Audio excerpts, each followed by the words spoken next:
창세기 6장 13절에서 22절까지입니다. 같이 읽겠습니다. 하나님이 노아에게 이르시되 모든 혈육 있는 자의 강포가 땅에 가득하므로 그 끝날이 내 앞에 이르렀으니 내가 그들을 땅과 함께 멸하리라. 너는 잣나무로 너를 위하여 방주를 짓되 그 안에 간들을 막고 역청으로 그 안팎에 칠하라. 그 방주의 제도는 이러하니 장이 300규빗, 광이 50규빗, 고가 30규빗이며 거기 창을 내되 위에서부터 한 규빗에 내고 그 문은 옆으로 내고 상중하 3층으로 할지니라.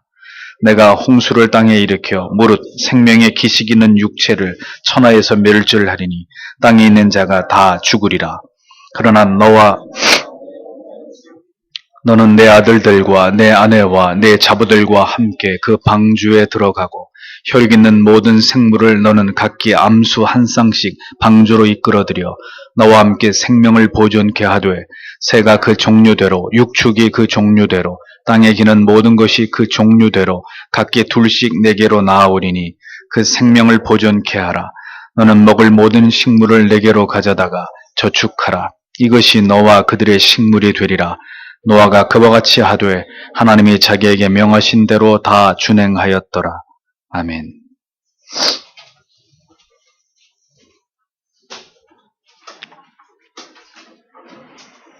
말씀을 전하는 목사에게 늘 두려움이 있다면 그것은 사람을 통하여 선포되는 하나님의 말씀이 사람의 말로 들려지게 될까 하는 염려입니다. 또 한 가지, 아무리 참된 생명의 말씀을 선포하여도 그 말씀의 구경꾼으로 살아가다가 교회 안에서 주일마다 배웠던 성도님 가운데 천국에 들어가지 못할 자가 있을까 하는 염려입니다. 그러므로 오늘도 말씀을 듣기 전에 성도 여러분, 성령께서 부디 말씀을 전하는 자와 듣는 자 안에서 역사해 주셔서 하늘의 생명을 공급받는 참된 영혼의 생명수를 받아 마시는 하늘의 떡을 받아 먹는 그런 귀한 시간 되도록 하나님께서 역사해 주시기를 다 함께 기도하겠습니다. 그 방주로 들어가고 이런 제목으로 창세기 강의를 이어가겠습니다. 하나님께서 창조하신 세상은 하나님께서 보시기에 참으로 아름답고 좋은 세상이었습니다. 적어도 인간이 죄를 범하고 타락하기 이전까지는 그랬습니다. 그러나 인간의 타락과 함께 이 세상은 더 이상 이전의 모습으로 돌아갈 수 없는 상황에 이르게 되었습니다. 점점 더 늘어난 인간의 죄로 인해서 세상은 이제 죄악으로 참골한 곳이 되어버렸고 하나님께서 다스리고 정복하라고 하신 모든 명령을 거스리고 불순종한 인간들에 의해서 세상은 철저하게 더럽혀지고 강포가 가득한 땅이 되어버리고 말았습니다.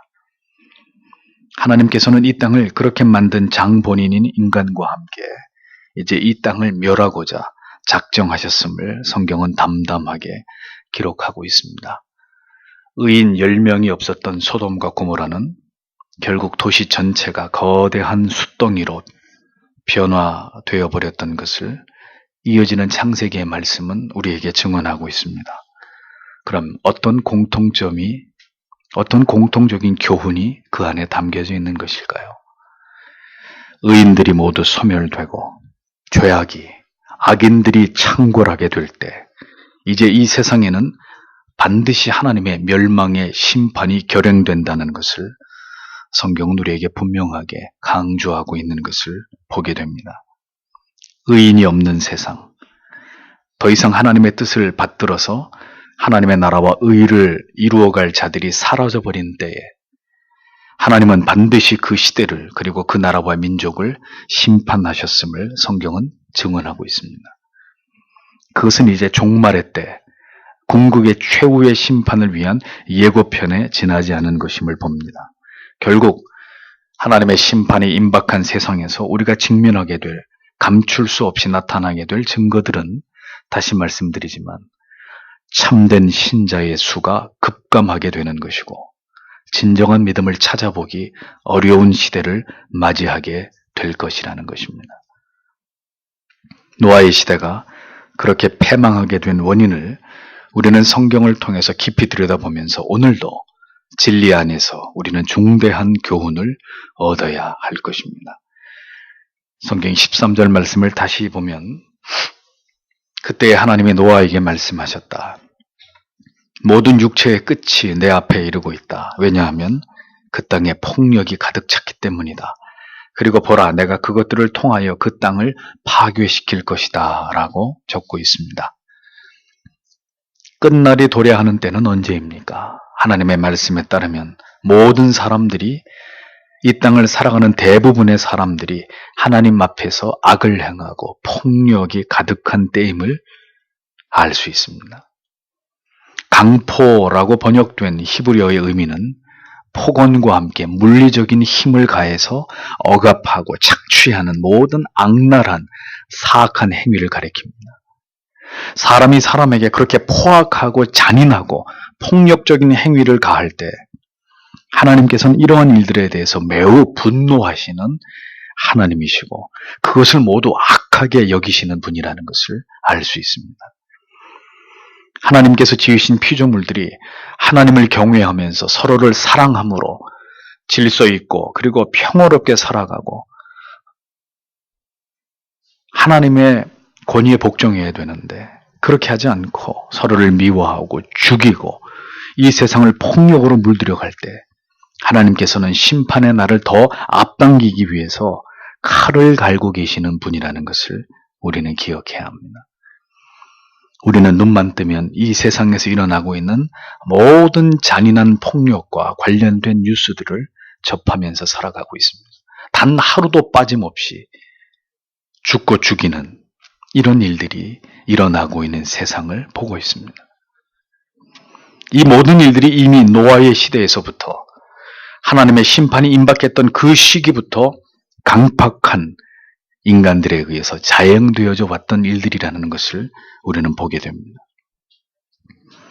그런데 하나님의 성품을 통해서 볼 때 하나님께서는 인간에 의해서 저질러지고 있는 이 모든 죄악들에 대해서 절대로 이것을 방관하시고 그대로 방치하시는 하나님이 아니시라는 것을 알 수 있습니다.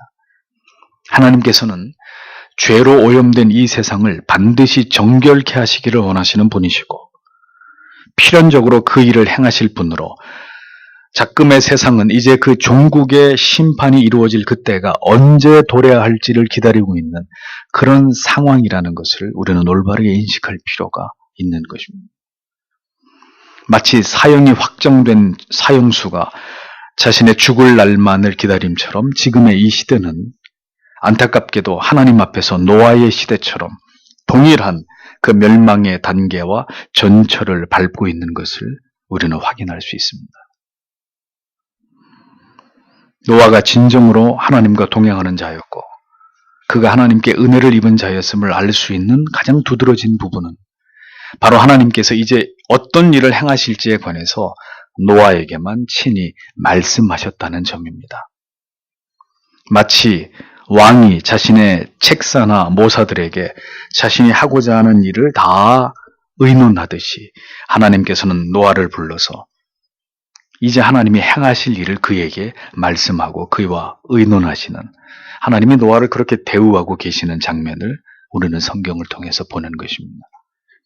시편 25편 14절은 여호와의 친밀하심이 그를 경외하는 자들에게 있음이며 그 언약을 저희에게 보이시리로다 라고 말씀하신 것을 기억하십시오. 마지막 때가 될 때 하나님은 하나님을 경외하는 사람들에게 그 때가 다가오고 있음을 어렴풋이 알게 하시는 분입니다. 물론 정확히는 그 누구도 알 수 없으나 이제는 그 때가 시시각각으로 다가오고 있다는 사실을 하나님의 백성들의 그 심령 속에 하나님은 말씀하고 계시는 분이라는 겁니다. 하나님은 오늘도 하나님의 말씀을 깊이 사모하고 그 말씀을 청종하는 자들에게 하나님의 말씀을 통해서 하나님의 마음을 보이십니다. 우리에게 여전히 말씀하시는 하나님이십니다. 우리의 시대를 통찰하게 하시고 우리가 어떤 마음으로 무엇을 추구하고 어떤 가치를 굳게 지키면서 어떻게 신자로 살아가야 될지를 여전히 우리의 마음 가운데, 우리의 영혼 가운데 말씀하고 계시는 하나님이십니다. 멸망의 심판이 임박했을 때 그 사실을 알고 있었던 사람은 노아와 그의 가족뿐이었습니다. 소돔과 고모라의 임박한 유황불의 심판을 알고 있었던 이도 롯과 그의 가족들뿐이었습니다. 언제나 소수의 사람들만이 그 시와 그 때를 준비하면서 깨어 있었던 것을 우리는 두려운 마음으로 생각해야 할 것입니다. 폭력의 수위가 더 광범위해지고 더 극악해질수록 우리가 기억해야 될 것은 모든 것을 이제 끝내시는 하나님의 시간은 점점 더 가까워 오고 있다는 것입니다. 바울은 디모데에게 디모데후서 3장 2절에서 5절에서 말세의 사람들의 특징을 이렇게 지적했습니다. 사람들은 자기를 사랑하며 돈을 사랑하며 자긍하며 교만하며 회방하며 부모를 거역하며 감사치 아니하며 거룩하지 아니하며 무정하며 원통함을 풀지 아니하며 참소하며 절제하지 못하며 사나우며 선한 것을 좋아 아니하며 배반하여 팔며 조급하며 자고하며 쾌락을 사랑하기를 하나님 사랑하는 것보다 더하며 경건의 모양은 있으나 경건의 능력은 부인하는 자들이라고 못 박았습니다. 신자는 이러한 모습들과 선명하게 구별되어서 성령의 열매를 맺어가는 자들이 되어야 합니다. 은혜의 방편을 사모함으로 언제나 자신의 영혼을 지켜서 거룩하고 순결한 신자의 삶을 살아가는 일에 최선을 다하는 사람들이 되어야 합니다. 14절에서 16절은 하나님께서 방주를 어떻게 지으라고 명하셨는지에 관한 말씀이 기록되어 있습니다. 너는 잣나무의 방주를 스스로 만들라. 너는 그 방주 안에 방들을 만들라. 그리고 내가 역청으로 그것의 안과 밖을 칠하라. 그리고 내가 만들어야 할 것은 이러하다. 방주의 길이는 300규빗, 그것의 넓이는 50규빗, 그것의 높이는 30규빗이다. 너는 그 방주를 위하여 창을 만들 것이다. 그리고 너는 그것을 위에서부터 한 규빗에 완성할 것이다. 그리고 너는 그 방주의 문을 그것의 측면에 둘 것이다. 너는 그것의 하층들, 중층들, 그리고 상층들을 만들 것이다. 이렇게 기록되어 있습니다. 심판과 멸망을 말씀하신 하나님께서는 곧바로 노아에게 방주를 지으라고 명령하십니다. 이 하나님의 심판으로부터 살아남을 길을 노아에게 가장 먼저 말씀하셨습니다. 너를 위해서 내 스스로 방주를 지어라. 하나님께서는 노아와 그 가족들만을 그 심판 속에서 살리고자 하셨습니다. 내가 명한 대로 실행해서 너와 내 가족과 그리고 새로운 세상의 씨앗들이 될 생물들을 보존하라고 하나님은 노아에게 말씀하셨습니다. 사랑하는 자녀들을 위해서 항상 길을 예비하시고 인도하시고 그 생명을 건지시고 보존해 주시는 하나님 되심을 기억하십시오. 살아남기 위해서 하나님께서 노아에게 지으라고 한 것은 방주였습니다. 방주라고 번역된 히브리어 테바는 사실은 직사각형 모양의 상자를 가리킵니다.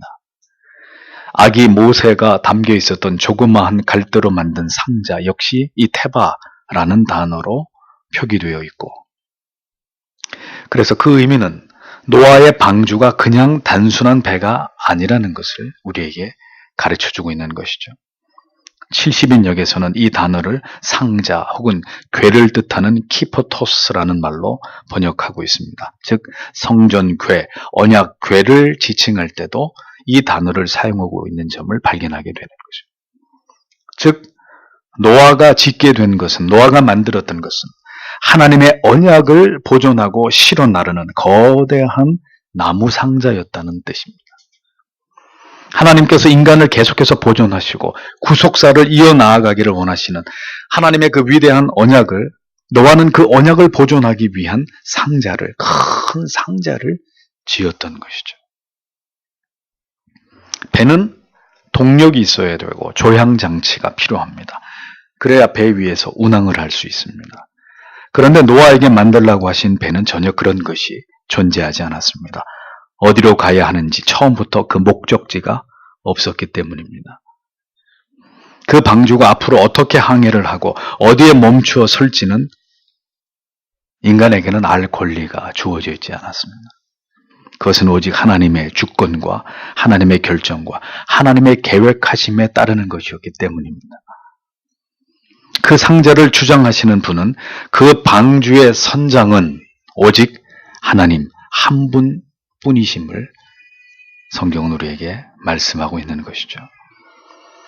모세를 갈대 상자 안에 넣었을 때 모세의 어머니는 그를 하나님의 손에 맡겼습니다.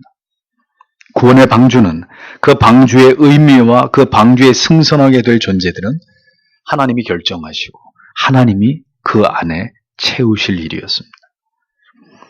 인간을 어떻게 구원하실지의 문제는 우리의 소관이 아닙니다. 전적으로 무능하고 부패한 존재들이 우리가 우리 자신을 구원하기 위해서 어떤 일을 할 수 있겠습니까? 모든 것이 하나님의 절대적인 주권과 그 능력 속에서 그 예정하심 속에서 이루어진 일들이라는 것을 우리는 잊지 말아야 하는 것이죠. 오직 하나님께서만 그 모든 것을 주관하시는 절대자이시고 하나님만 모든 것을 아시는 분이라는 것을 우리는 분명히 기억해야 되는 것입니다. 우리의 미래는 우리가 바라고 계획한 대로 되어지는 것이 절대로 아닙니다. 인생은 하나님이 이끄시고 인도하시는 방향대로 진행하게 되는 것입니다. 단 우리는 이와 같이 우리를 인도하시는 하나님의 섭리의 손길을 거스려서 기어이 불순종의 길을 행한다면 하나님께서는 그것을 또한 허용하시는 분이라는 것을 더불어 잊지 말아야 합니다. 그 길에서 수반된 모든 고통과 슬픔과 실패와 절망과 배신을 모두 그대로 당하게 하시는 그런 하나님이시라는 것을 알아야 하는 것이죠. 하나님께서는 방주를 만들어 주시지 않았습니다. 노아에게 스스로 만들라고 말씀하셨습니다. 믿음과 순종으로 하나님께서는 구원의 방주를 우리가 만들어 가기를 원하십니다. 우리의 영혼 안에 그리고 이 땅에 세워진 구원의 방주로서의 교회를 통해서 우리가 우리 자신의 영혼을 보존하고 택하신 언약의 자손들을 그 방주에 채우기를 하나님은 우리에게 원하고 계시는 것이죠. 하나님은 모든 시대 속에 방주를 띄우고 계십니다.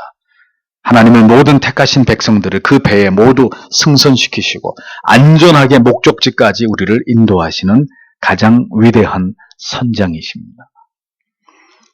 구원의 방주로서의 교회, 참된 구주이신 예수 그리스도를 전하는 모든 시대 속에서 마지막 보루의 사명을 감당했던 구속의 기관으로서의 교회, 교회는 그런 영광스러운 사명을 감당해 오고 있는 구속사역의 중추적인 기관이고 요체입니다. 그래서 교회가 무너지면 모든 소망이 사라지게 되는 것이고 어떤 어려움과 핍박과 고난 속에서 환난 속에서도 교회가 굳건하게 서면 그 시대는 아직 소망이 남아있는 시대가 되는 것입니다. 방주는 직사각형의 나무 상자였습니다.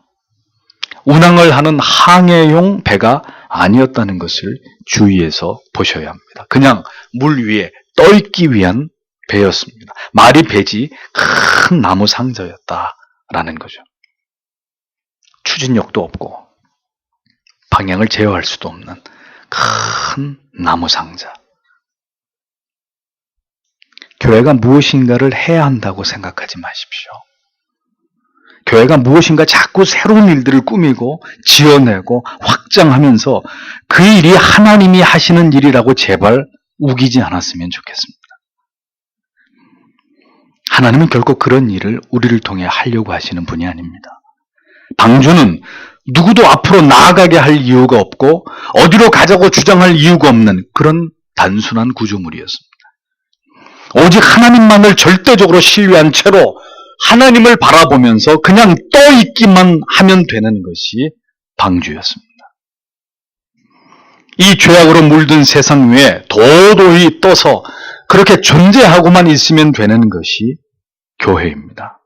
교회는 성도와 성도의 가정은 이 세상이라는 망망대해 위에 떠있는 바른 진리라는 작은 돛을 올린 쪽배와 같은 그런 존재들입니다. 하나님의 방법대로 하나님이 이끌어 가시도록 그냥 가만히 그 시대 속에 그 진리의 말씀을 부여잡고 존재하고 있으면 되는 것입니다. 그것이 교회입니다. 그런데 문제는 교회들이 결코 가만히 있으려고 하지 않는다는 것이죠. 총동원 전도주의, 예배당 건축, 영성훈련, 신사도주의, 은사주의, 치유집회, 끊임없이 뭔가를 만들어내서 자꾸 앞으로 나아가려고 합니다. 분명히 동력이 없는 배인데 인간들이 모여서 스스로 동력을 만들어내고 조향장치를 달고 어디로 가자라고 주장하기 시작합니다. 더 빨리 달리고 더 많이 태울 수 있도록 계속해서 구조를 변경하고 더 웅장하고 더 화려하고 더 세련되게 만들기 시작합니다. 하나님을 도무지 신뢰하지 못하고 자기들의 힘으로 기어이 더 빨리 앞으로 나아가도록 더 빨리 부흥하고 더 빨리 성장하고 더 빨리 성공하고 더 빨리 잘 나가는 길을 교회와 성도들이 찾으려고 하는 것이죠. 그러나 이러한 모든 일들은 방주를 지으신 이 땅에 교회를 세우신 하나님의 뜻과는 거리가 먼 것입니다. 하나님의 지시에 의해서 하나님의 정하신 치수에 따라서 방주를 지어야 했습니다. 칸막이를 만들어서 방을 내야 했고 역청을 방주의 안팎에 발라야 했습니다. 그것이 배의 구조의 전부입니다. 역청은 고대 근동 지방에서 사용되던 접착제의 일종으로 배를 만들 때는 방수를 위해서 필히 사용되었던 재료였습니다. 방주의 크기는 길이 넓이 높이를 각각 하나님이 정하셔서 말씀해 주셨는데 1규빗이 약 45.6cm이기 때문에 방주의 길이는 135m, 너비는 22.5m, 높이는 약 13.5m 정도 되는 셈이죠. 길이는 축구장의 약 1.4배, 폭은 3분의 1, 면적은 축구장의 절반 정도로 3층 구조, 하, 중, 상 3층 구조이므로 방주 안의 전체 면적은 축구장의 1.5배가 되는 매우 큰 규모의 크기였습니다. 이 구조는 길이가 너비의 약 6배가 되고 길이가 높이의 10여 배가 되는 건조물로 물 위에 떠있기에 가장 안전한 구조와 형태를 가지고 있는 그런 배였습니다. 1993년에 창조과학회가 해군사관학교 기술연구소에 의뢰해서 실제 비율로 축소해서 방주의 모형을 가지고 여러 가지 실험을 했습니다. 그런데 그 결과는 놀라운 것이었습니다. 방주는 현대의 조선 기술로 만든 그 어떤 선박보다도 매우 안전한 구조로 판명이 났죠. 하나님이 설계하시고 하나님의 도면을 작성해 주신 대로 방주는 지어져야 했습니다. 그러면 그 방주는 가장 안전한 배가 될 수 있었던 겁니다. 결코 노아가 임의대로 만든 방주가 아니었습니다. 성막도 마찬가지입니다. 하나님의 정하신 크기와 재료를 사용해서 하나님이 명하신 제작 방법을 가지고 성막과 모든 거룩한 도구들을 제작해야 했습니다. 하나님이 정하신 제사의 방법과 하나님이 지정하신 제물을 사용해서 한치의 오차나 실수도 없이 그렇게 하나님을 제사해야 했습니다. 그렇지 않았으면 나답과 아비후처럼 다른 불을 들였다가 하나님 앞에 불태워 죽임을 당하는 그런 일들이 일어났었죠. 우리는 오늘 그런 교회를 세워가야 하고 그렇게 하나님을 예배해야 하고 그렇게 우리에게 주어진 신자의 길을 걸어가야 하는 것입니다. 우리 마음대로 할 수 있는 것은 신앙 안에 아무것도 없습니다. 절대로 우리가 임의대로 그렇게 해도 괜찮겠지라고 생각해서 하나님을 경외할 수 있는 도는 어디에도 존재하지 않습니다.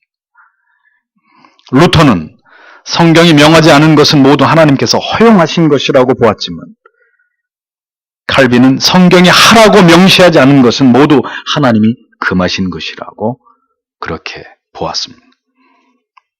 하나님을 경외하고 예배하는 문제에 있어서는 영원 불변의 이 칼빈의 원리를 따르는 것이 가장 하나님을 바르게 경외하는 것이라는 것을 우리는 기억해야 합니다.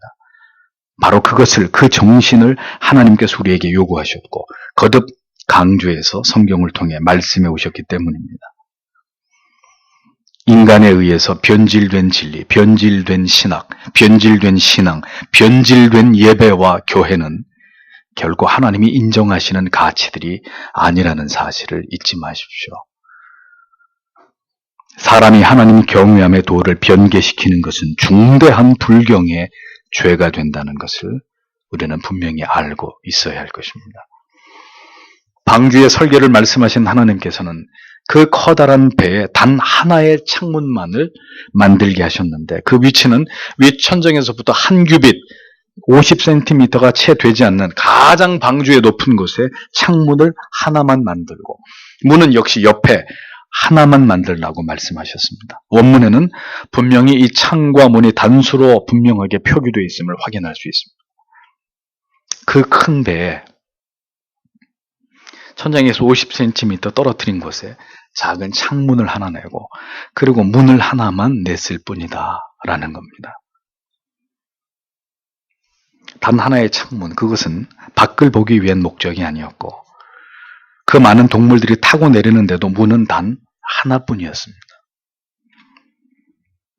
엄청난 폭풍 속에서도 배가 침수되는 것을 막기 위해서 창이나 문을 최소화한 그런 뜻도 있을 것이고 그 다음은 밖을 내다볼 필요가 없었기 때문입니다. 보통 배는 선장이 배를 조종하는 곳에 사방이 유리로 되어서 모든 곳을 볼 수 있는 그런 구조로 배를 운전하는 공간이 그렇게 만들어지죠.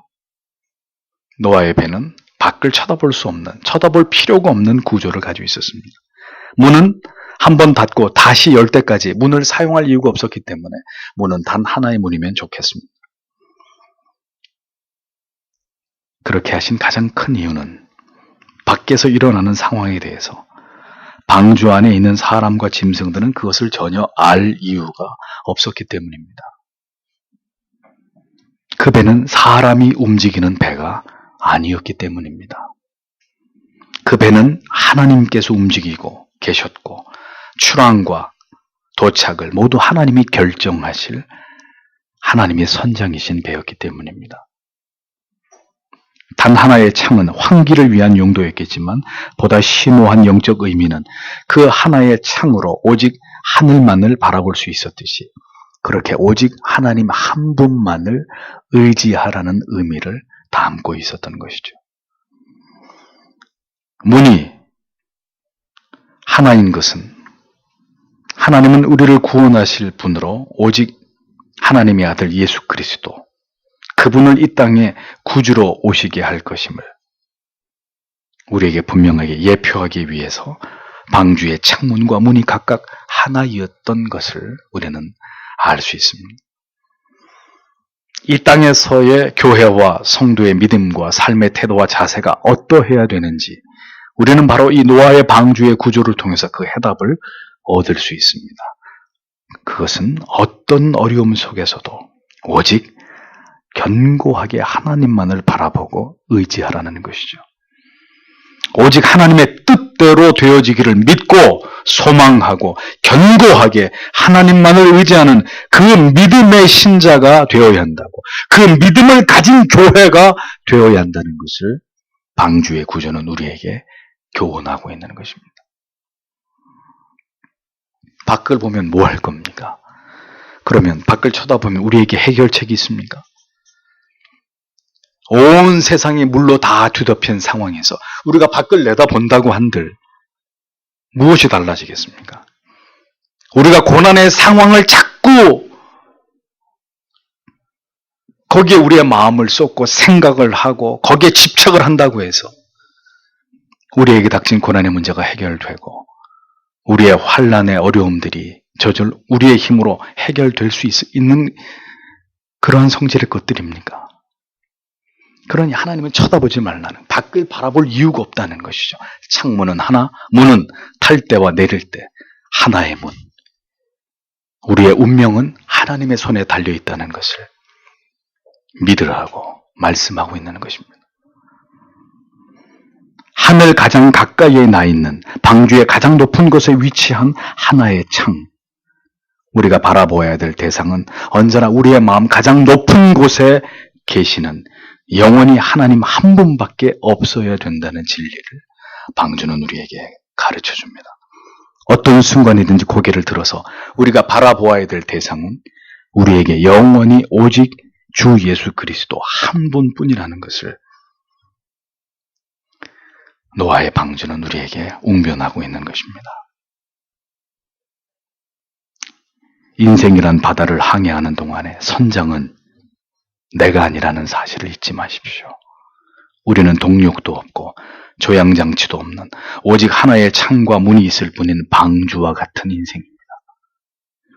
오직 하나님만을 의지하고 바라보면서 인생의 마지막 항구에 도착할 때까지 그렇게 살아가야 하는 방주에 승선한 하나님의 사람들이라는 것을 우리는 기억해야 합니다. 신자의 삶이란 그래서 자기가 원하는 삶을 살아가는 것이 아닙니다. 하나님이 인도하시는 대로 쫓아가는, 순종하면서 따라가는, 하나님이 주도하시는 그것이 신자의 삶입니다. 17절을 보면 그리고 내가 보라 내가 그 안에 생명의 호흡이 있는 모든 육체를 멸망시키기 위하여 그 땅 위에 홍수를 일으킬 것이다. 하늘 아래로부터 땅 위에 있는 모든 것이 숨을 거둘 것이다 라고 기록합니다. 하나님께서는 호흡이 있는 모든 인간뿐 아니라 모든 생물들을 홍수를 일으켜서 다 죽일 것이라고 말씀합니다.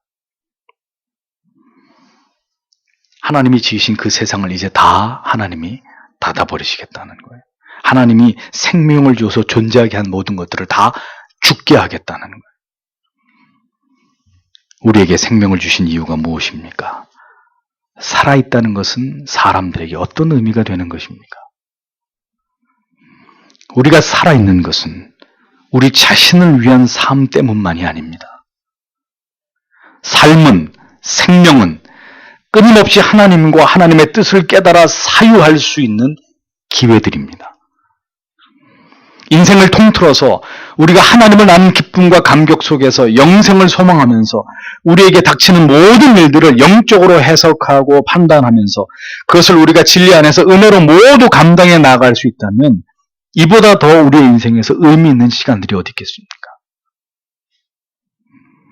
태어나서 살고 결혼하고 자녀를 낳고 그렇게 늙어가는 이 인생의 시간들 속에서 우리는 어떤 의미를 찾아야 되는지를 생각해야 합니다.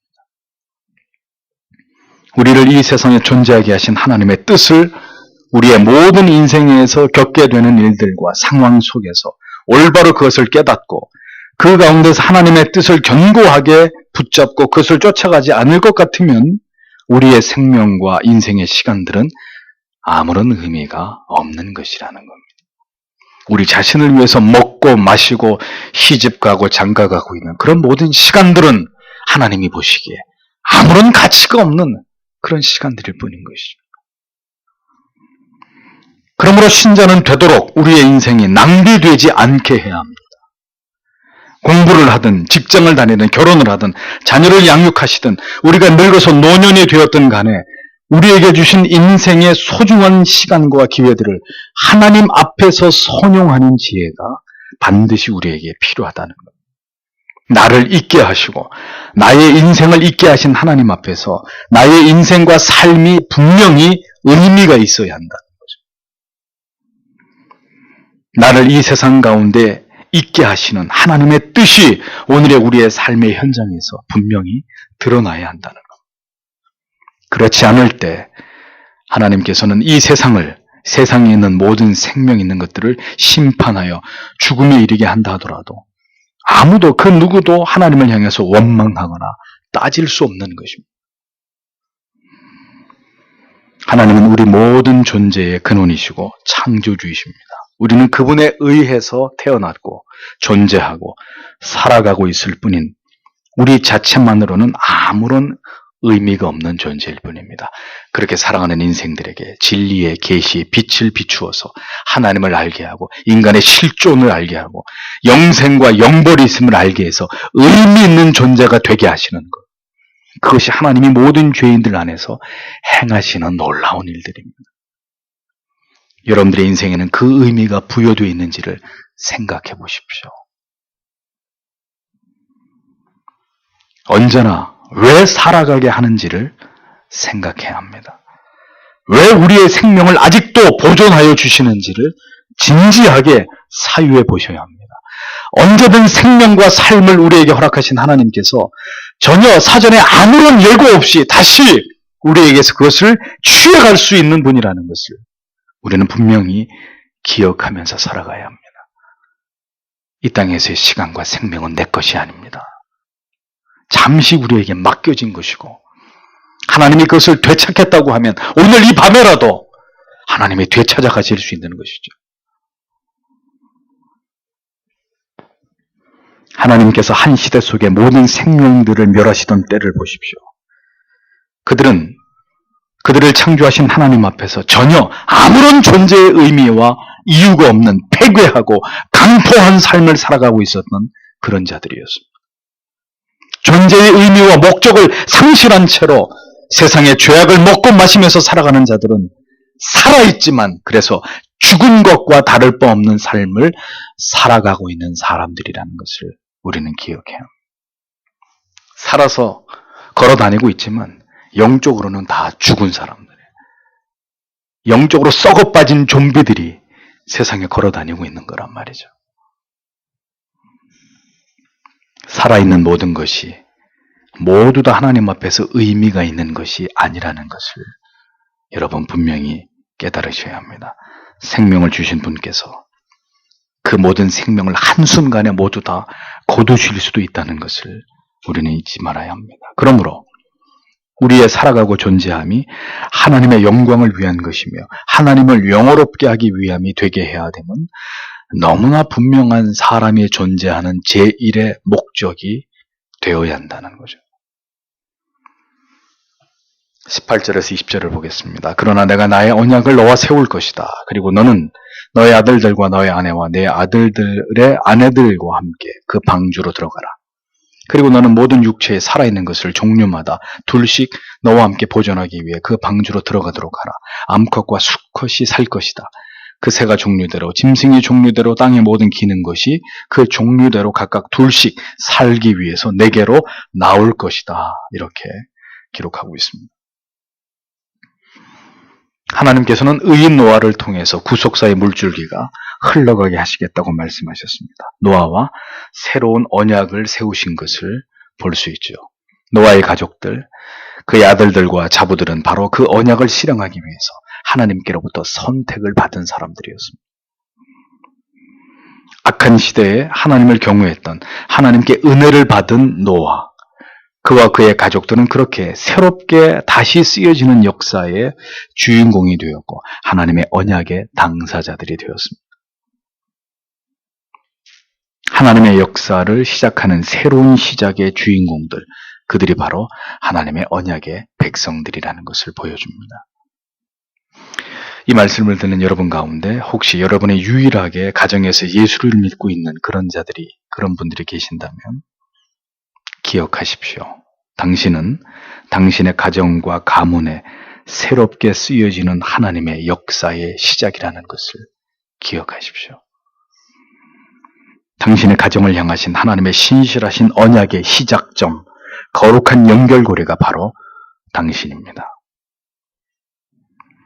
방주로 들어간 사람들, 그들만이 새 하늘과 새 땅의 주인공이 되었습니다. 구원의 방주에 승선한 사람들만이 장차 이 땅에 도래할 하나님의 영원한 나라의 주인공이 될 수 있다는 것. 노아의 방주는 그것을 우리에게 예표합니다. 하나님께서 모든 죄악과 죄인들을 쓸어버리신 이후에 새로운 세상에서 다시 하나님의 역사를 이어가도록 하나님은 노아의 가족들을 택하셨고, 그리고 그 새로운 세상에서 또다시 채워나가게 될 모든 생물들을 방주 안으로 다 모아오신 하나님이십니다.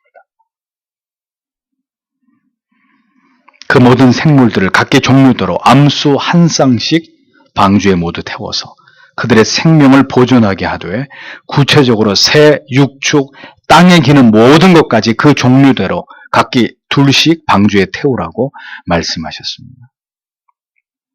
아담의 타락으로 모든 피조개가 저주를 받았듯이 노아의 의로움으로 인해서 그 배에 탄 모든 생물들까지 생명을 얻게 된 이러한 대표성의 원리는 후에 예수 그리스도를 통해서 그 절정에 이르게 됨을 보여주고 있습니다. 한 명의 선교사가 복음을 전함으로 그 나라와 민족 가운데 택자들이 하나님께로 돌아올 수 있었듯이 한 사람이 예수를 믿음으로 그의 가족과 가문이 하나님을 믿게 되는 이러한 놀라운 원리는 계속 성경에서 반복되고 있는 그런 원리입니다. 한 사람의 믿음, 한 사람의 희생, 한 사람의 의로움, 한 사람의 경건함. 성경은 다수의 의를 얘기하지 않습니다. 다수의 선을 얘기하지 않습니다. 다수의 믿음을 이야기하지 않습니다. 한 사람의 의인, 한 사람의 믿음, 한 사람의 경건, 그 소수의 중요함, 소수의 위대성을 성경은 반복해서 강조할 뿐입니다. 나 하나쯤이 아니라 나부터, 나 한 사람부터 나를 통해서 하나님의 뜻이 내가 있는 곳에 드러나고 성취되기를 소망하면서 기도해야 되는 것은 모든 하나님께 부름받은 자들의 사명이라는 것을 우리는 분명히 기억해야 되는 거죠. 21절, 22절을 보겠습니다. 그리고 너는 먹을 모든 종류의 음식을 너를 위하여 취하여 내게로 모을 것이다. 그리고 그것이 너와 그들을 위하여 음식이 될 것이다. 그래서 노아가 하나님이 그에게 명하신 모든 것을 행하였다. 그가 그와 같이 행했다라고 적고 있습니다. 하나님께서는 방주의 건립과 그리고 노아에게 그 방주 안에 머무는 동안 동물들과 노아의 가족들이 먹을 식량을 너를 위해서 준비하라고 말씀하셨습니다.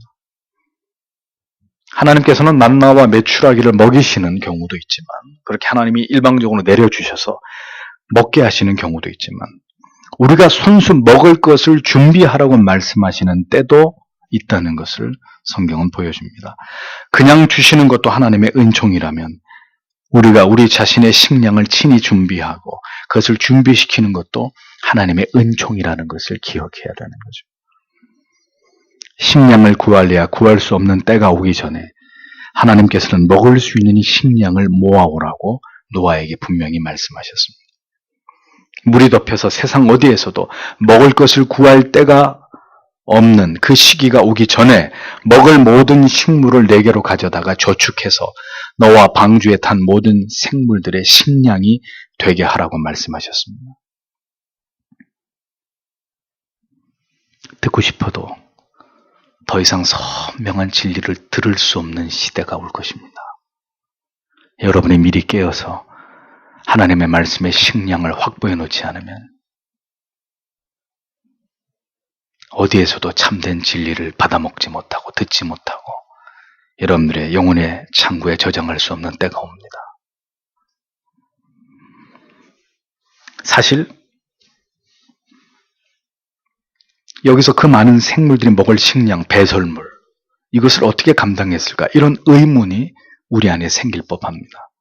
그 문제가 그렇게 중요한 것은 아니지만 그래도 나름대로의 답을 찾아보자면 아마도 많은 동물들은 자신들의 필요에 따라서 스스로 먹을 것을 공급하는 양을 조절할 수 있는 그런 능력을 가지고 있습니다.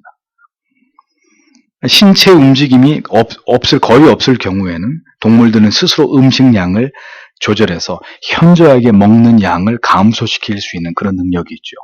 그래서 곰은 겨울 내내 먹지 않고 겨울 잠을 자지 않습니다. 그 밖에 동물들 가운데서도 이렇게 스스로 음식의 양을 조절할 수 있는 능력, 사람에게는 그런 능력이 없는데 동물은 그런 능력이 있단 말이죠. 아마도 그러한 방식으로 방주 안에 머무는 동안 모든 동물들의 생명을 하나님께서 그렇게 간섭하셔서 그 생명을 연장해 나아가신 것이 아닌가 생각이 되어지는 거죠. 먹는 양이 없으니 배설하는 양도 당연히 없었겠죠. 많지 않았겠죠. 하나님께서 말씀하신 이 모든 명령에 대해서 노아는 그 어떤 질문이나 다른 말을 필요로 하지 않고 다 그대로 준행했다고 성경은 기록합니다. 동행의 의미를 우리는 노아의 이런 모습과 태도를 통해서 다시 생각하게 됩니다. 그를 왜 하나님께서 당세의 의인이고 완전한 자라고 말씀하셨는지를 깨닫게 됩니다. 만약에 여러분에게, 저와 여러분에게 지금 동일한 하나님의 명령이 주어졌다면 여러분은 어떻게 하시겠습니까? 노아에게 방주의 개념은 쉽게 이해되고 깨달아지는 그런 대상이 아니었습니다. 노아에게 배를 만든다는 일은 그가 늘 익히 해왔던 쉬운 일이 아니었습니다. 마치 우리에게 비행기나 우주선을 만들라고 하는 미션을 하나님이 우리에게 주신다. 감당할 수 있겠습니까? 그것과 마찬가지였다는 거예요. 노아는 살아가는 동안에 배를 본 적도 없고 배라는 게 뭔지도 알지도 못하고 심지어 바다를 본 일도 없는 그런 사람이었습니다. 그런 상황에서 이 엄청난 규모의 배를, 방주를 제작하는 일은 아무런 질문이나 혹은 할 수 없다는 그런 한마디의 불평 없이 해낼 수 있는 종류의 그런 일이 아니란 말이에요. 순종은 바로 그런 것입니다. 내가 할 수 있을 때, 할 수 있는 일만 취사 선택해서 하는 그것은 순종이 아닙니다. 뻔한 답이 있고 길이 있고 어떻게 해야 될지를 아는 것을 그대로 하는 것은 순종이 아니란 말입니다. 그것이 하나님의 뜻이라면 순종할 힘을 하나님께 구하면서 할 수 없는 일을, 길이 없는 그 길을 가는 것이, 그것을 감당해내는 것이 바로 순종의 정신입니다. 저는 아직 준비가 되어 있지 않았고 그 일을 감당할 능력이 저에겐 없어요 라고 말하는 것은 순종할 의사가 없다는 말입니다. 그 자체가 하나님을 향한 불순종이 되는 것입니다. 순종이라는 단어를 우리 모두가 알고 있지만 노아의 그 절대적인 순종과 우리가 하나님께 보이는 순종의 의미는 그 순도와 밀도가 현저하게 다른 것임을, 비교 불가의 것임을 우리는 생각해야 됩니다. 노아는 어떤 일도 자신의 생각대로 혹은 하나님이 명하신 것을 임의로 변경해서 그렇게 순종하지 않았습니다. 만일 그러했다면 하되라고 번역된 히브리어의 의미처럼 성취하다, 완벽하게 완수하다라는 의미의 단어를 성경은 굳이 사용하지 않았을 것입니다. 우리는 성경을 통해서 하나님께 명령을 받은 자들이 보여주는 우리와는 전혀 다른 차원의 순종을 봅니다. 무엇이 그들로 하여금 그런 불가능에 가까운 순종을 감당하게 한 것일까요? 그것은 바로 하나님의 은혜입니다. 노아는 여호와께 은혜를 입었더라. 우리는 이 짧은 성경의 기록 속에서 노아의 순종의 원동력이 무엇이었는지를 깨닫게 됩니다. 그에게는 하나님의 남다른 은혜가 있었고 노아는 그렇게 자신을 바라보시고 자신을 응시하시는 하나님의 눈 안에 있는 은혜를 본 자였습니다. 하나님의 은혜를 경험한 자만이 방주를 지을 수 있는 것입니다. 하나님의 은혜를 입은 자만이 이 마지막 때에 진정한 구원의 방주를 짓고 그 방주에 승선할 수 있는 자가 될 수 있다는 것을 우리는 기억해야 합니다. 하나님의 은혜를 입은 자, 그 은혜의 힘은 그를 최후의 일인으로 의인의 사명을 감당하면서 하나님께서 명하신 그 엄청난 명령을 감당하는 자로 노아를 우뚝 세워놓았습니다. 하나님의 은혜가 없는 성도의 삶은 불가능합니다. 어떤 순종이든 하나님이 주시는 은혜가 있어야 감당할 수 있습니다. 은혜 없이 무언가를 감당했다면 그것은 그의 의가 될 것입니다. 그는 그것은 매우 자랑할 것이고 그렇게 해낸 자기 자신에게 대해서 대단히 뿌듯해할 것입니다. 그것 자체가 죄가 되는 거죠. 하나님의 은혜가 우리에게 있는 한 방주를 짓는 순종조차도 우리는 감당할 수 있는 것입니다. 이 시대에 우리가 지어야 될 방주는 무엇입니까? 바른 진리가 선포되고 그 진리가 수호되고 있고 참된 성도의 사랑이 있는 교회입니다. 진리의 말씀 위에 바른 교회를 세우고 하나님의 은혜로 우리는 이 마지막 시대에 하나님이 택하신 영혼들을 그 방주에 승선하게 해야 될 것입니다. 그들이 우리의 부모든 형제든 친지와 이웃이든 우리는 하나님의 은혜를 통해서 이 시대에 노아가 받은 사명을 계승하는 그런 그리스도인들이 되어야 하는 것입니다. 하나님께서는 바로 이 일을 위해서 오늘도 우리에게 은혜를 베풀어 주시는 분이십니다. 우리를 통해서 이 위대한 구속사의 끝부분에 남겨진 사명을 우리에게 부탁하고 계시는 것입니다.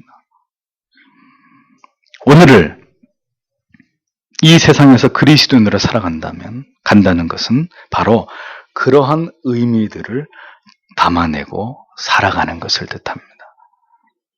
우리는 노아의 사명을 계승하는 자들이고 여전히 방주를 짓고 있는 자들입니다.